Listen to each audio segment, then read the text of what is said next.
Assalamualaikum warahmatullahi wabarakatuh. Selamat sore.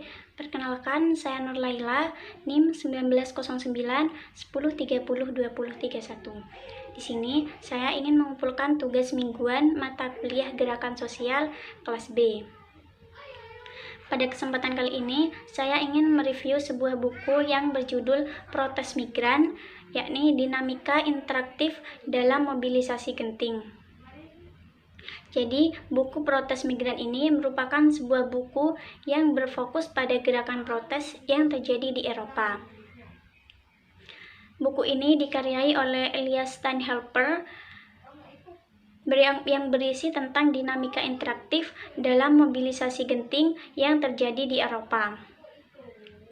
Buku protes ini mengeksplorasi tentang interaksi dan ruang yang membentuk kemunculan lintasan dan fragmentasi protes migran dalam konteks marginalisasi yang tidak menguntungkan. Nah, dengan mengungkap adanya peluang mobilisasi genting, dalam hal ini berfokus pada migran yang tidak tetap, termasuk para suaka dan migran ilegal. Sebuah migrasi ini dilakukan oleh orang-orang yang terlibat di dalamnya untuk menghasilkan suatu pola-pola migrasi dengan berbagai alasan untuk dapat pergi meninggalkan negara asal mereka. Bentuk-bentuk mobilisasi dan karakteristik individu migrasi yang terlibat di dalamnya itu bergantung pada ruang dan waktu. Di Eropa sendiri, protes migran terjadi dan meluas pada tahun 1990-an, yang mana saat itu para migran tidak berdokumen dan mengidentifikasi diri mereka sebagai sans kertas atau tanpa kertas, yang artinya identifikasi diri yang diadopsi dari gerakan migran ilegal di Prancis. Aksi protes politik mereka itu mendapat perhatian besar dari publik hingga menyebar luas ke daerah kota di Prancis. Nah, hal tersebut membawa pengaruh kepada gerakan protes dan juga jaringan aktivis di berbagai negara di Eropa, termasuk juga di wilayah negara Swiss, Italia, Spanyol, Jerman, dan Yunani. Selain itu, para suaka yang membatasi lebih jauh terhadap kebijakan itu memicu sebuah aksi protes para migran, yang mana kebijakan tersebut dirasa semakin mempersulit kelompok mereka.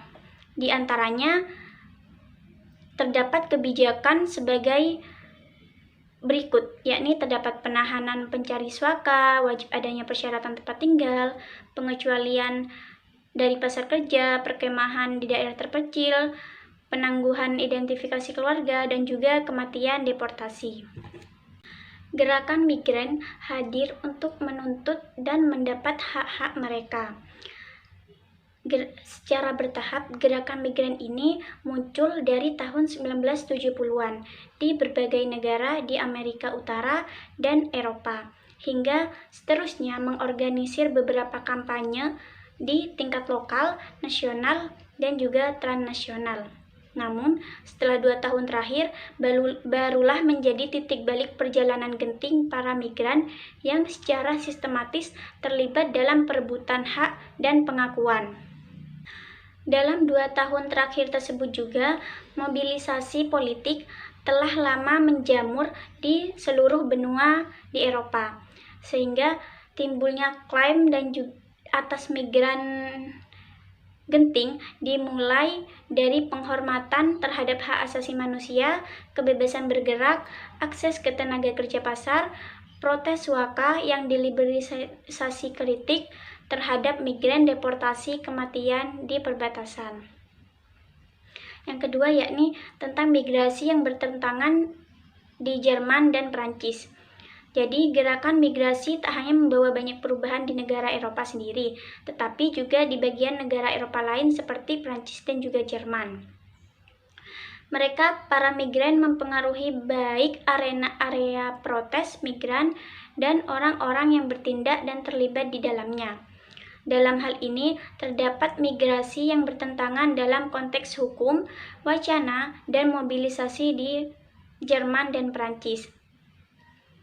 Sistem akomodasi suaka di Prancis meninggalkan sebagian besar tanpa akomodasi, tanpa ada sedikit pun bagi mereka para migran yang telah menerima akomodasi untuk menyatakan ketidaksetujuan. Jadi mereka tidak peduli seberapa sulit yang akan mereka hadapi. Selanjutnya, di Paris pada tahun 2008 sampai 2010 terdapat sebuah aliansi yang rapuh. Jadi hal ini bermula pada Mei 2008 di mana terdapat gerakan 3 Sanskertas kolektif yang menduduki Bronze de Travail di Paris, yakni sebuah markas besar para serikat pekerja CGT. Hal ini diperankan oleh kelompok gerakan Sanskertas yang memprotes dorongan serikat pekerja untuk kepemimpinan dalam gerakan yang sebelumnya diorganisir sendiri oleh para migran. Aksi protes oleh migran tidak berdokumen tersebut dimulai pada tahun 1996. Yang saat itu berlangsung kira-kira hingga tahun 2002. Jadi visibilitas protes yang diorganisir sendiri oleh para migran di Paris untuk sementara memudar, sehingga rapuhnya ikatan balik antara migran dan sekutu serta dalam kolektif migran genting yang heterogen. Di Paris pada tahun ini terjadi sebuah protes Bronze de Travail oleh 3 Sanskertas kolektif yang menjadi titik awal terjadinya protes migran genting. Setelah itu berlanjut pada tahun 2015 sampai 2016, yakni perlawanan genting. Jadi pada tahun 2015 para migran mencari perlindungan di bawah jalur metro yang ditinggikan di La Chapelle di timur laut Paris. Sejak pemerintah turun tangan dan membubarkan kamp darurat migran, situasi yang sebelumnya dianggap sebagai darurat kemanusiaan menjadi semakin kontroversial. Dalam hal ini terjadi proses mobilisasi politik yang paling tidak menguntungkan. Terjadi tindakan perlawanan genting oleh para migran yang berbahaya, diinkubasi di ruang otonom seperti pada kamp darurat dan tempat jongkok, di mana interaksi migran dan pendukung mobilisasi sumber daya menciptakan situs pertikaian yang terlihat di publik. Nah, di sini berlangsung suatu proses protes La Chapelle, Paris oleh para kelompok migran yang melakukan perlawanan genting. Selanjutnya tentang mengenai ruang yang diperebutkan di Berlin pada tahun 2012 sampai 2014. Jadi dalam sejarah Jerman pada awal tahun 2012 itu terdapat seorang pencari suaka yang memulai aksi protes migran genting dan melakukan bunuh diri. Jadi ini dimulai sebagai percikan protes terhadap kondisi kehidupan pada salah satu fasilitas suaka tertentu di daerah Jerman Selatan, hingga perbedaan pendapat segera menyebar di sana. Lalu pada September 2012, kamp yang telah tersebar bersatu dan menyelenggarakan turbas serta aksi pawai protes sepanjang 600 km ke Berlin. Jadi dalam hal ini bagaimana kelompok migran genting yang mampu meningkatkan perhatian publik dan memobilisasi pencari suaka dan media dengan berpindah dari lokasi yang terisolasi baik secara sosial dan spasial ke pusat kota. Dalam mengorganisir kamp protes pusat, pawai dan turbus mereka melanggar sebuah rutinitas ketidaktampakan atau viktimisasi migran yang genting untuk memperoleh ruang yang diperebutkan.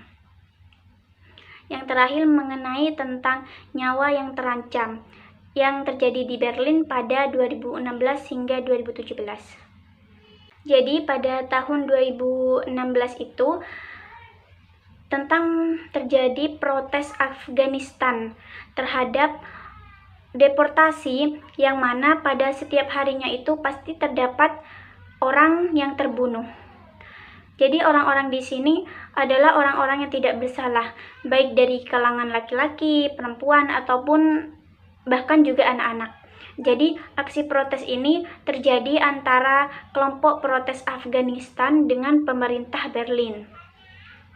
Keputusan pemerintah Jerman untuk melanjutkan deportasi singkat ke Afghanistan memicu protes ribuan warga Afghanistan yang sebagian besar mencari suaka dengan status hukum yang genting. Mereka mengorganisir pawai, aksi duduk, dan petisi di ibu kota Jerman.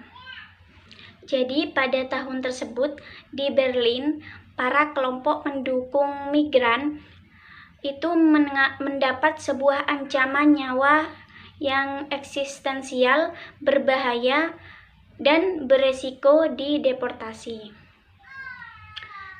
Mungkin itu saja dari saya. Kurang lebihnya mohon maaf. Selamat sore.